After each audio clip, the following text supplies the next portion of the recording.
When I was 19 years old, I went to Mexico to travel. I met Daniel. It was something I'd always dreamed of, but it was kind of beyond a dream. It was actually going to happen. I was going to marry the perfect man. I knew something wasn't quite right. He sounded a bit dodgy. You never loved me. You love my money. As soon as Sebastian was born, I realized that Daniel wasn't the man I thought he was. I no longer was his princess. I just became the bitch. When Samantha Lowry went to Mexico, she thought she'd met the man of her dreams. But then he vanished with their baby. Nobody's going to take a baby away from his mother. Daniel had stated that he would kill Sebastian. I kept telling myself, nobody would do it. They'll bring him back any second.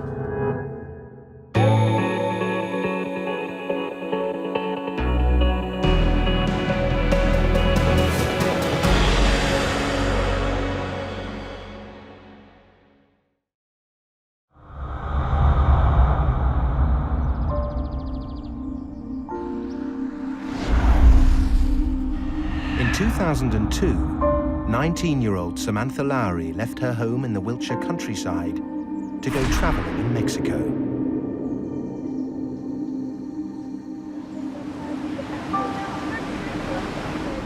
On one evening, I went to a bar, and Daniel was sat across the bar from me, and we were just looking at each other all night. And, well, we just clicked straight away, really. Sam had been on a holiday in Mexico, or she'd been there for 6 months.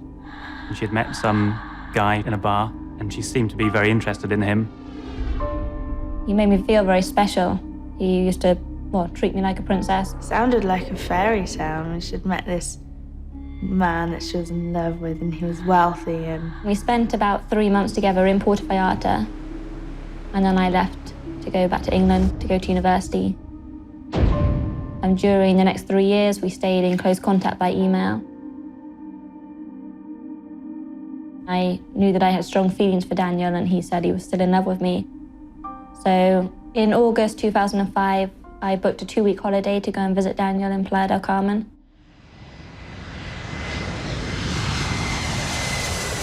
Having graduated with a degree in mathematics, Sam returned to Mexico to rekindle her relationship with Daniel Pavon.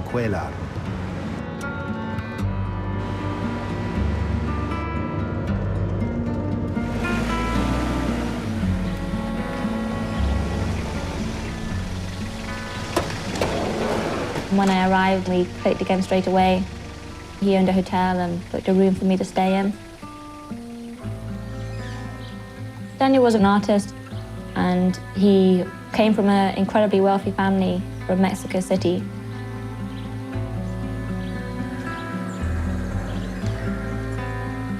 He looked quite mysterious, but great fun to be with. I felt completely secure with Daniel. I loved everything about him. I loved everything he did. I loved the way he treated me. He would open the door for me all the time. He'd always come and pull my chair out in every restaurant. That made me admire him and love him more, and we would go and visit remote beaches where it was just white sand for miles and miles. Life couldn't have gotten any better at that time. she was living in a hotel by the beach. It was every girl's dream. And she just seemed really besotted with him. By this point, he was already asking me to stay, but I thought I'd wait at least a week and see how I felt. And by the end of the 2 weeks, I was quite deeply in love with him. So I called my family in England to tell them I wasn't coming home. The next thing we heard, she didn't even want to move back to England. She just wanted to stay there with him. My family were quite shocked, but they were also excited for me because they could see how excited I was and what an amazing thing it was. So they were also happy for me. Daniel gave the impression that he was a bit of a playboy. And that gave me the impression that maybe something wasn't quite right there. After 6 months in Mexico, the couple decided to move to Austin, Texas.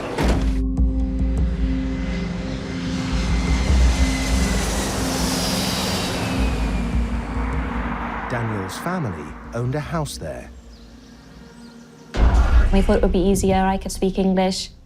He was an artist, and he wanted to start selling his paintings, which would have been a lot easier doing it in America than in Mexico. And we thought we could base ourselves there, and then we could still go back to Mexico and England when and as we pleased. Daniel planned a surprise for Sam to celebrate moving into their new home. Thank you, baby. This is a rose petal. Yeah. Did you buy every rose in all? And as he opened the door, there were all these presents laid out, which was very unexpected, but very nice. And I just started opening each one. And this one is for you. And it was incredible to have that many presents. It was like being a spoiled child.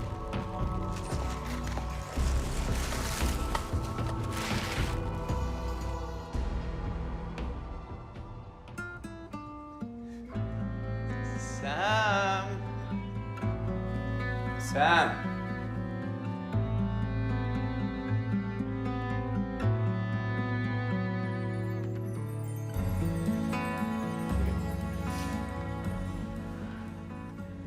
And then at the end, he got down on one knee and asked me to marry him. Will you marry me? And I said yes, and then I started crying, and I think he had a few tears, and we were just hugging and just incredibly happy.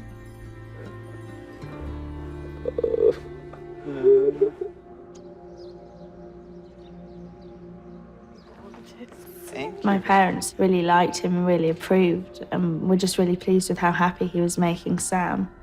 And then on the other hand, there was Joe, who especially didn't like him. My instincts from the beginning were that he sounded a bit dodgy, and I jumped to the conclusion that he's some kind of criminal.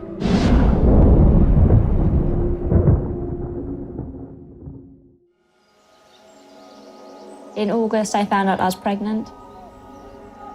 When I told Daniel I was pregnant, he was incredibly happy and excited about it too. But as I became more tired and less able to do things, and my stomach got bigger, I started noticing that Daniel's behavior was changing. He stopped being so nice to me, the gifts stopped coming, and we were getting on less and less, and he was becoming a very different man to the man I thought he was.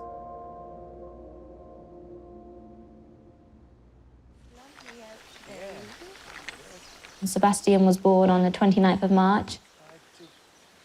It was an incredible feeling just the first time I hugged him and knew that he was actually mine, and just such a tiny little thing.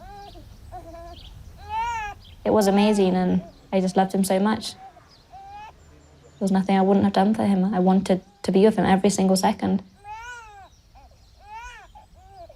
As soon as Sebastian was born, I realized that Daniel really wasn't the man I thought he was. He took no interest whatsoever in Sebastian. And when I was with Sebastian, he took no interest any longer in me, because I wasn't paying all the attention to Daniel anymore. I had Sebastian now, and he was the one who needed looking after. Can you get the diaper bag inside? Honey, I'm on the phone right now, okay? Daniel refused to help. He refused to change him, to feed him, to do anything.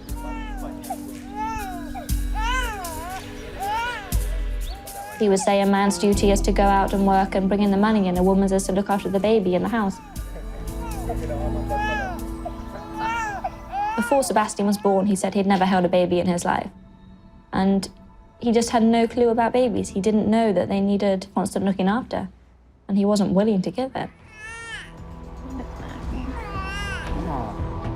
Hey, come on. He's crying. When things did start to go a bit sour between us, because I wanted him to be more involved and he wasn't interested, I no longer was his princess, as he used to call me. I just became the bitch.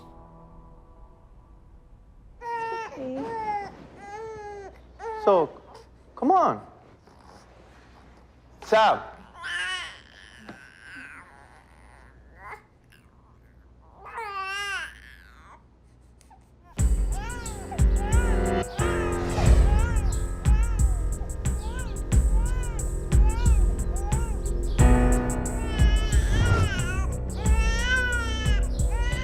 Come here, baby.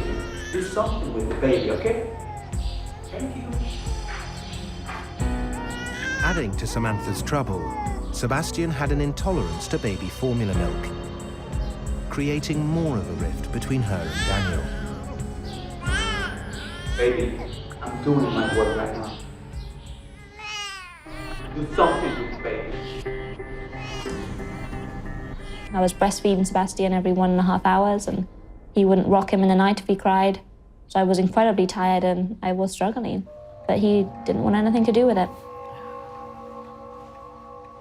Daniel.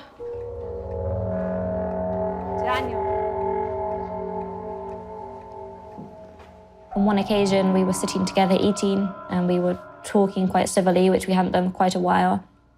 Suddenly he started listing what I'd done wrong in the relationship and things.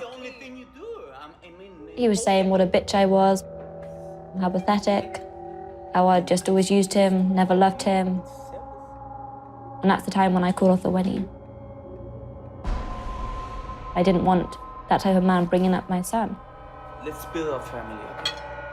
I told him that I no longer wanted to marry him. He picked up the plates and smashed them. And all I said was, Daniel, I'm not listening to this. What do you know about love? Huh? Daniel, you love my money. So you're going to England, right? You don't go anywhere. Yeah, you don't have any visa. You know what? You're gonna build a family right now, okay? It was really scary. It's the sort of thing you see on a film. Just go, like always. Mommy. It just wasn't normal. He just looked absolutely crazy. And he was getting crazier by the second. Mommy, dear. What do you know about love, huh? And I thought, if he's done this big a change within weeks, you don't know how far he's willing to go. Love isn't like the movies. It went on for about 3 hours, him behaving like this.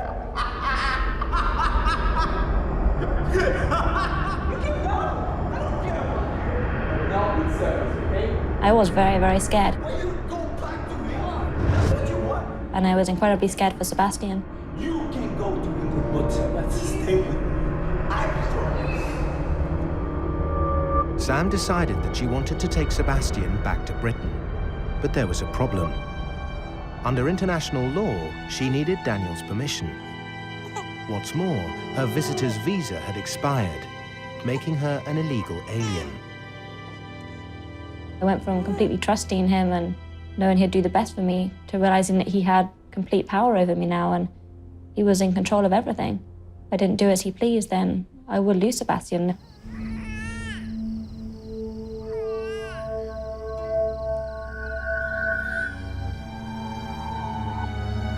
Sam managed to persuade Daniel to let her stay at a friend's house for the night, promising to return with Sebastian the next morning. By morning, I knew that I was not going to go back to the house, that it was too dangerous, especially with Sebastian. And Daniel had emailed and phoned quite a few times that day, telling me that I must go back, that I had no right to leave the house with Sebastian, and that I promised I'll be back that morning. And I said that I wasn't going to come back because of his behavior. But after 4 days of constant emails and phone calls, Sam finally agreed to meet with Daniel to discuss their situation.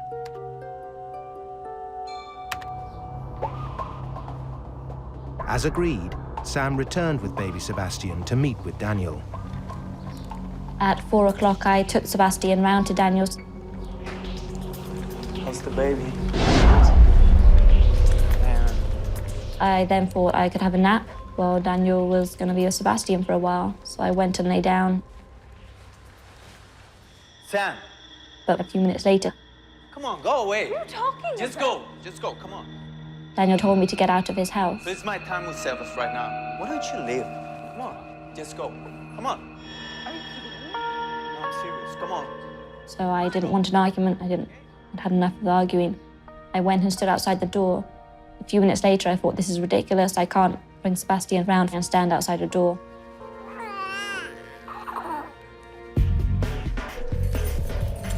So I went back in. Hey, what are you doing? Huh? Oh, this is like this. Okay, come on, let's And I said, I don't think this is right. I should be inside the house with Sebastian. He told me to get out again. This is my home. It is my time, 4 hours. We have And shouted that I'd never see Sebastian again, and he slammed the door. I was banging on the door trying to get in. and he wouldn't let me in.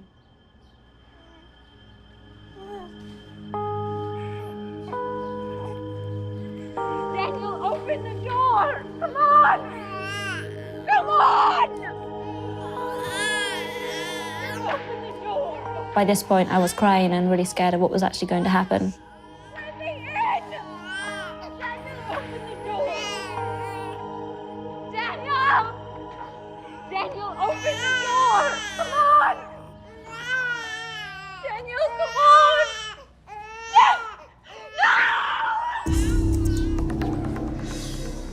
And then I saw Daniel running out of the house with Sebastian. He literally threw him into the car. He was 8 weeks old. He wasn't in a proper car seat.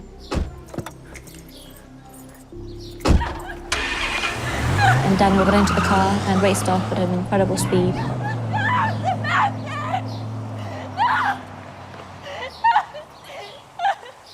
At this point, I kept thinking he'd taken him around the block because it was so unbelievable that somebody would actually do this. I think deep down I knew he probably had taken him further, but I just kept telling myself, nobody would do it. He's not going to do it. He'll bring him back any second. Nobody's going to take a baby away from his mother. But he didn't come back. For the first time in my life, you're in a situation where there's really nothing that you can do. I received a phone call just saying, I need to come home now. I was just told that Daniel had taken Sebastian. I woke up to a message from my brother saying, Daniel's taken the baby. I decided I was going to call the police because I had already decided I was going to go for custody regardless of my visa. And when the police arrived, we went into Daniel's house and then we started rummaging through things and we found some very strange notes and a map of Mexico. So we guessed he was going to Mexico with him. With nowhere to live, Sam moved back into Daniel's house. And with the help of the Austin City Police, who overlooked her expired visa, she began to search for her baby. There was another reason for the urgency: Sebastian's intolerance to formula milk. My greatest fear then was that Sebastian was intolerant to formula, and I wasn't there to feed him, so I didn't know what would happen to him. Within 24 to 48 hours, he could die of dehydration. If he survived one day, he may not survive the next.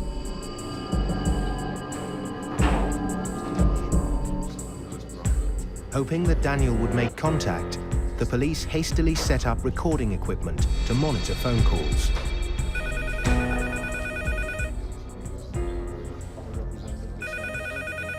While the police were still there, the phone rang and it was Daniel. He told me that I needed to go down to Mexico that day. He gave me a list of things to pack, what to do with the house, and then I would go and join him. He told me that if I told the police or my family or anyone else what he had done, then I would never see Sebastian again. I was crying and begging. I didn't know what to do. And I was just saying, please, please, like, don't do this to me. Don't threaten that I'll never see my son again. Luckily, the police detective was listening in on this phone call, so we got all these threats recorded. I was really desperate now because I realized he actually meant that if I did not do what he said, then I wouldn't see my son again.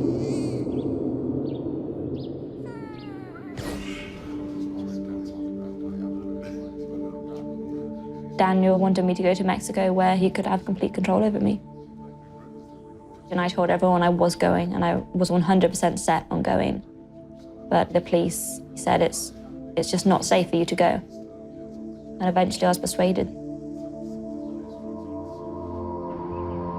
With Sebastian in any one of Daniel's several houses across Mexico, the US authorities issued an international warrant for Daniel to return him to America. But the problem was that Sebastian was under the jurisdiction of Mexico, and the US authorities, all the British authorities, are not allowed to work in Mexico without their permission.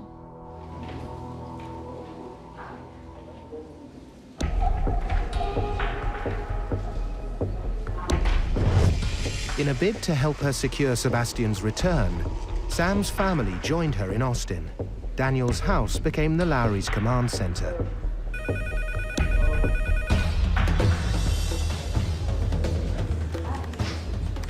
It's not in my family just to sit by and let something bad happen to us. We set the entire house up around trying to find Sebastian. We brought new computers in. We set up new internet connections.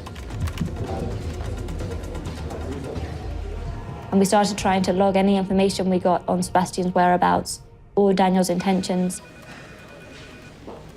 We didn't stop morning till night. One person would be checking the emails, another would be plotting on a map his latest movements. Somebody else answering phone calls. And it didn't seem to stop. We didn't eat. We were sleeping in 2-hour shifts. Sometimes it just seemed like there was too much to do. There seemed to be people running everywhere. It was manic.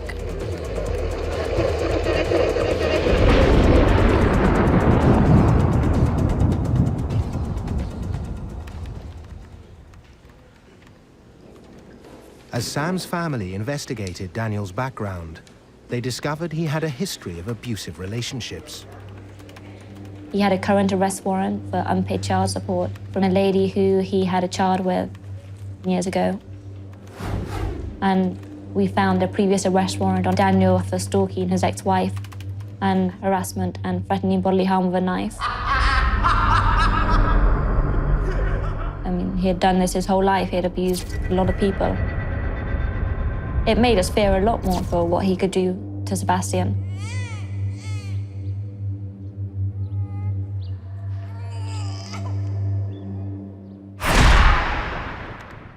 Throughout the whole time, Daniel was contacting us by email. They were generally completely disgusting emails, calling me a prostitute and a whore, telling me I slept with the police and the FBI and even George Bush, and that's why I had the law on my side in this case. The team found a way of using these emails to track Daniel to locations back in Mexico. It wasn't precise, but without any clear information on his whereabouts, it was the best they had. And we saw that every 2 to 3 days he was generally moving. Okay. Even though at this time I was in complete despair and didn't know if I would ever make it, and at times I really didn't think I could go on or want to keep living, something inside me did keep me going on.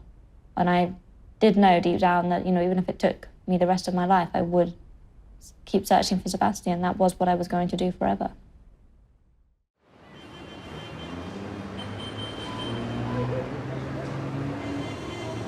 While Sam attempted to track Daniel and baby Sebastian from her base in Texas, her brother Joe went straight to Mexico City. We recruited a close friend of mine, Tristan. He was going to go with me to Mexico. We realised we were in potentially very dangerous waters. Our aim was to try and find out any information we could, try and find where Daniel was, and try and be undetectable so nobody would know where we were, so there could be no chance of us getting caught.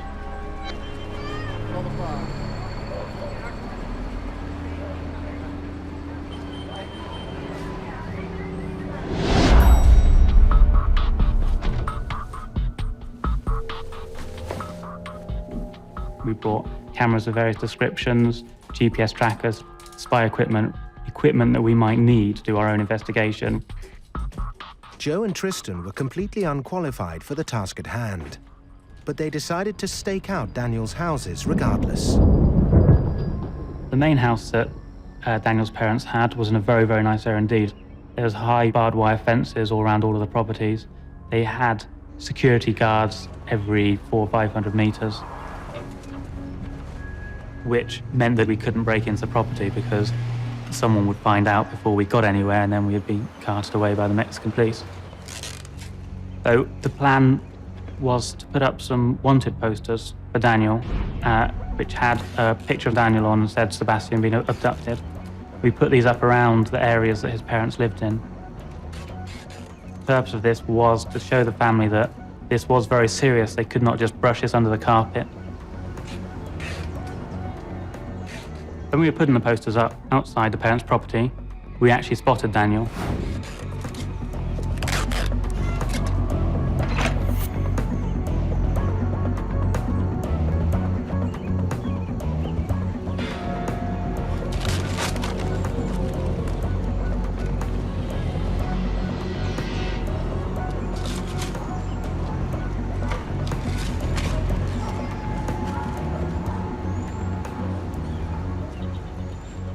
Daniel's retaliation for Joe and Tristan's efforts in Mexico City was terrifying.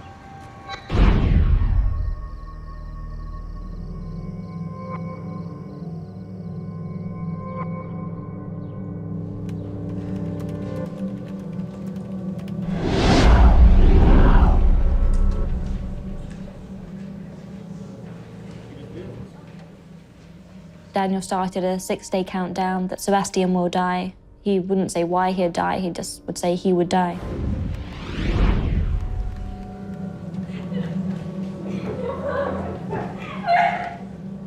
At this point, we were quite desperate and we didn't really know what to do to stop it. We were on the phone to every authority again and just hounding them. You know, you've got to do something. Sebastian's going to die.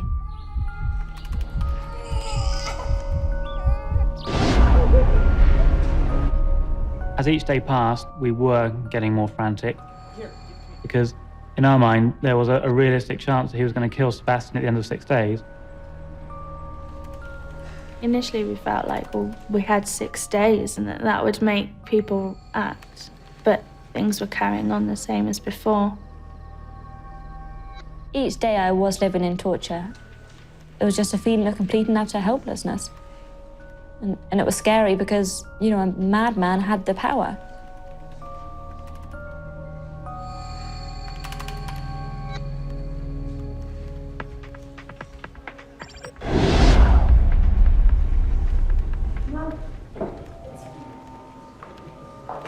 On day 6, nothing happened. Daniel just changed his tune to one of his abusive emails and carried on as if it had never happened.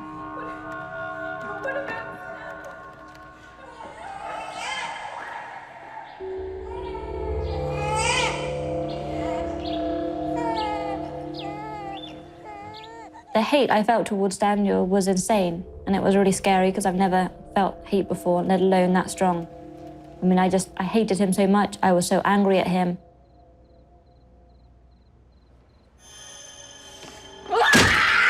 I went crazy.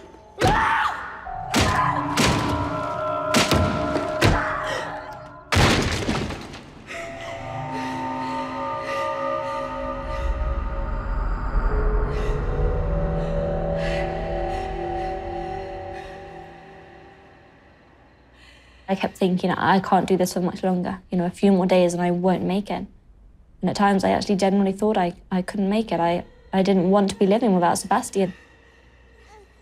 I think she would have spent every single day wondering what her son was doing and where he was. It just would have ruined her whole life. I don't think it's something any mother gets over, losing a child, and especially if they don't know where they are or what's happened to them.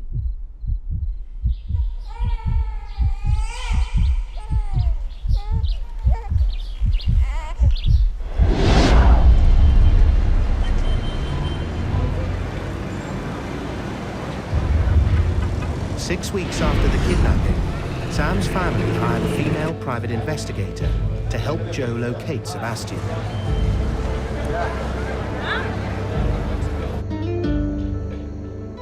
We went around all of his houses one of the evenings, and we made the foolish mistake of going back around the same houses on the second evening.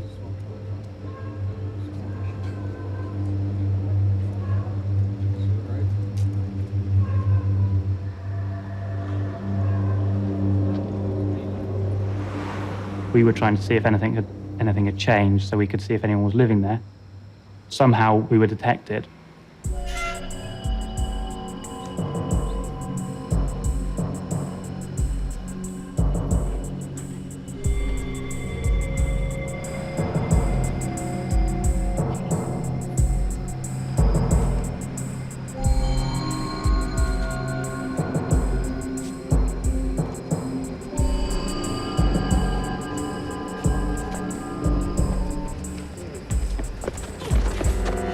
I don't really know exactly what happened because it was all so quick.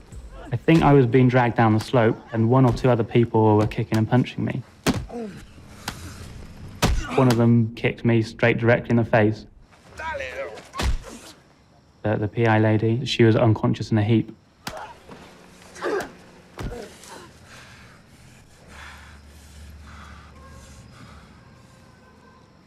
There was a lot of blood everywhere. My mouth was bleeding, my nose was bleeding. The next day we had a meeting with the FBI and they basically said this kind of thing does happen, and in their opinion it was a strict warning. Don't go down this path, do not track us. Finally, several weeks after the kidnapping, they got the news that they'd been waiting for. A Mexican judge had approved the warrant for Daniel's arrest. It meant that the Mexican police now had the power to raid Daniel's properties in the search for Sebastian.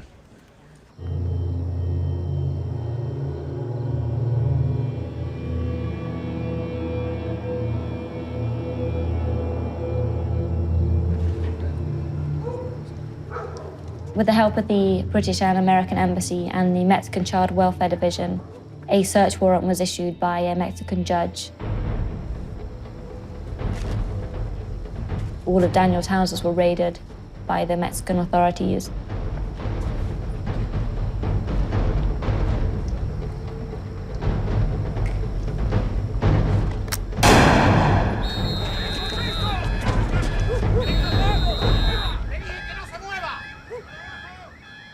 But the houses were completely empty and had been emptied for a while. So all the effort we put into trying to make them search Daniel's houses, it was all for nothing. To us, it was slightly suspicious because we knew Daniel had been in that house. And then very shortly before the authorities did actually raid the house, he seemed to have left.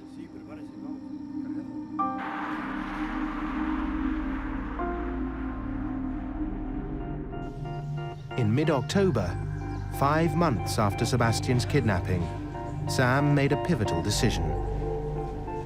It had got to the point that nothing was happening anymore. And even we were running out of things to do. We had used, the FBI. We had hired some of the best private investigators we could possibly find. Sam was planning to go to Mexico, and I was just really hoping that she'd change her mind somehow. Everyone else was scared for me, but I wasn't. And I wrote my will in case anything did happen. And I went down there to help Sebastian.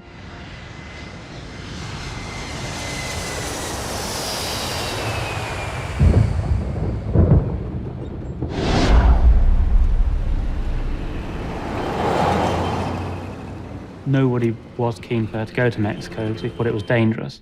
However, I was of the opinion by the end that we didn't really have any options.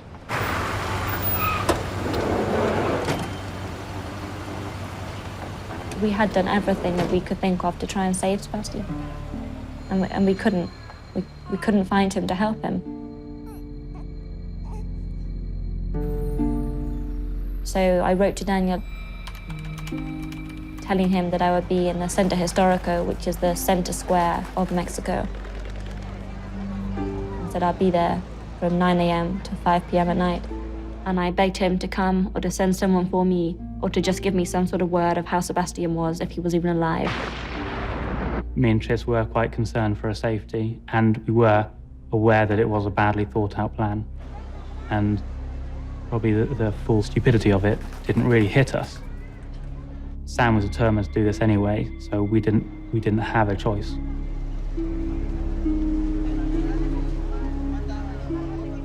People have said he can send people to come and take you away. They could, keep you hostage. They could kill you.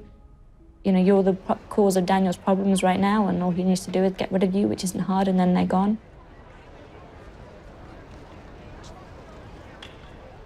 Throughout the day in one hotel, a curtain kept moving. There was somebody looking out. And I was trying not to look directly at the window because I didn't want them to see that, that I knew.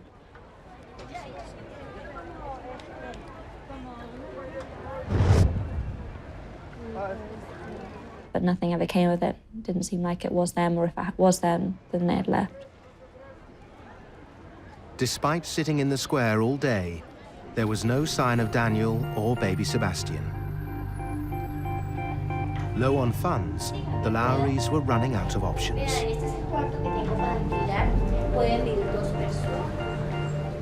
Because our finances had now pretty much completely run out. We had found a hotel that was the equivalent of £1 a night to stay in.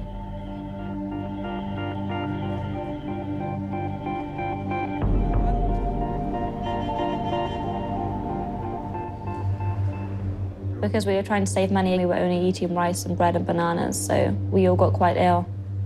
But it just really didn't matter, we just kept fighting through it. I think we were possibly more depressed at this time because it seemed that life could not get any worse.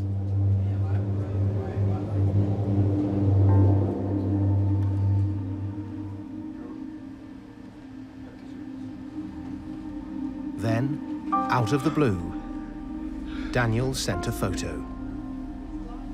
First, I couldn't even open the attachment. I was too scared to see what he looked like. Then I did look at it. And it was a sickening feeling to see it. It looked like a hostage situation. It was a baby with no clothes on, lay next to a newspaper in a bare room. It was the first hard evidence that Sebastian was alive and had survived his intolerance to formula milk.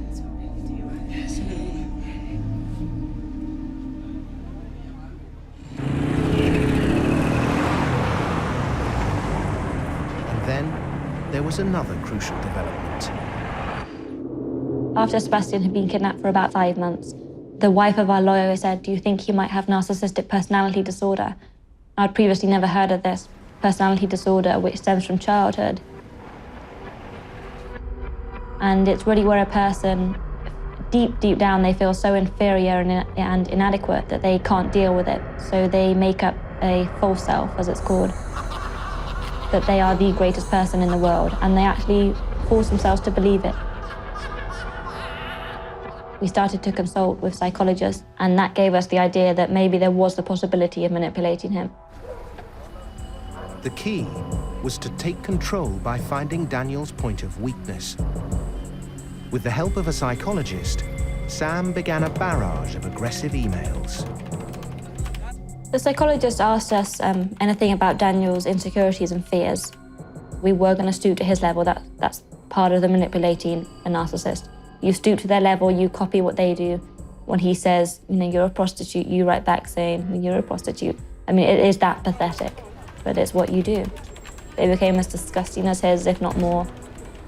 They were based a lot on prison scenarios about gang rapes in prison, about incidents in the shower. And then they also played a lot on Daniel's lack of achievements in life, that he was still a mummy and daddy's boy and living off their money, that he was a pathetic criminal on the run.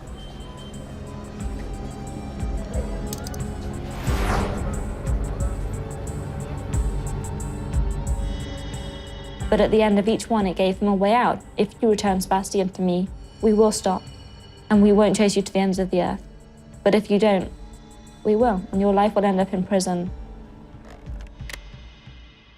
And he didn't want to go to prison as much as I wanted Sebastian. I remember reading the email from Daniel begging us to stop. And it was quite a short email from him. It said in big, bold capital letters, "I beg you to stop writing these emails." I realized that for the first time during all this time that I had a bit of control, because our plan had actually begun to work. Finally, Daniel relented. His lawyers contacted Sam and offered her a chance to discuss custody and see her baby.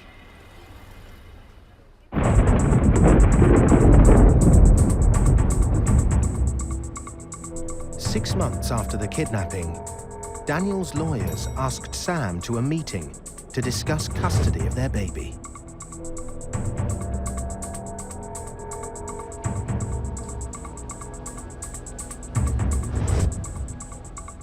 When we went up to the meeting, I was told that Daniel wasn't going to come, that one of the lawyers was going to go and get Sebastian because Daniel was scared he'd be arrested. They had a video camera in my face the entire time, which I was asking them not to, and they insisted.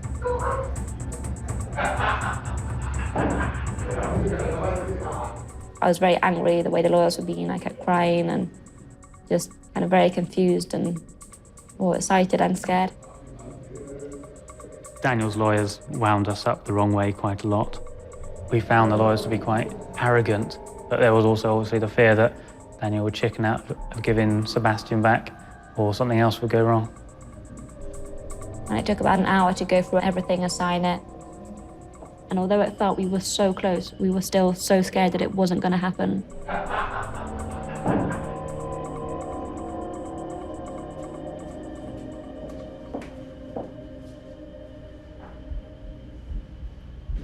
And we just sat there waiting, not knowing what was going to happen. It seemed to take forever. It was so hard not knowing, if this was the time I was really going to see my son, or if it was going to be messed up again.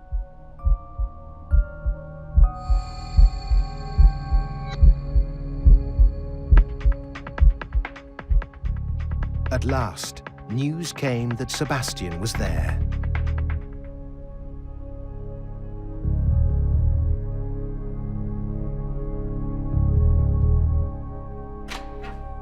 I opened the door, knowing Sebi was inside. There was Sebastian, someone was holding him. And I just went over and kind of grabbed him and was hugging him. And it was incredible. It was an incredible relief, but it was also incredibly hard because I didn't recognize him in the slightest. He didn't look anything like the baby who was taken. And I was crying and shaking, and it was very emotional, and I think probably quite a few people had quite a few tears then. Under her agreement, Sam was supposed to return Sebastian the next day. But with the assistance of the embassy officials, they had hatched a different plan. We played it pretty cool that day. We chatted to them about what we were going to do tomorrow and what time we were meeting, and didn't rush off. We hung around, we talked to them. But we had no intention of keeping up with our end of the bargain. Leaving the lawyer's office was still quite scary, and we were, looking around just trying to see if we were being followed. We went out of a back door that no one else knew about. We were still under threat. Daniel could have us followed. He could take Sebastian back. He could do anything.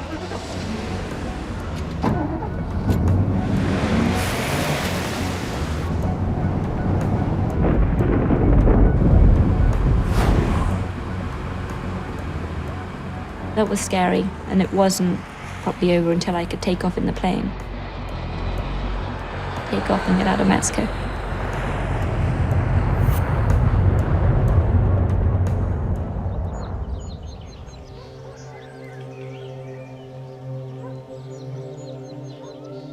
My entire family gave up their lives, they gave up their jobs, their university at Sam's, everything.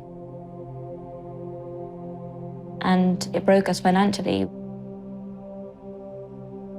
6 months of this has taken away my parents' pension. It's put us all into a lot of debt. I'm really proud of my family and how everyone just dropped their lives to help.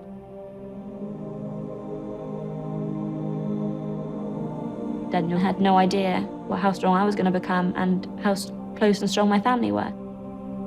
He didn't know that, 7 people would be flying out to help me, and we would fight him and his family through the end. And I would have done anything to save Sebastian.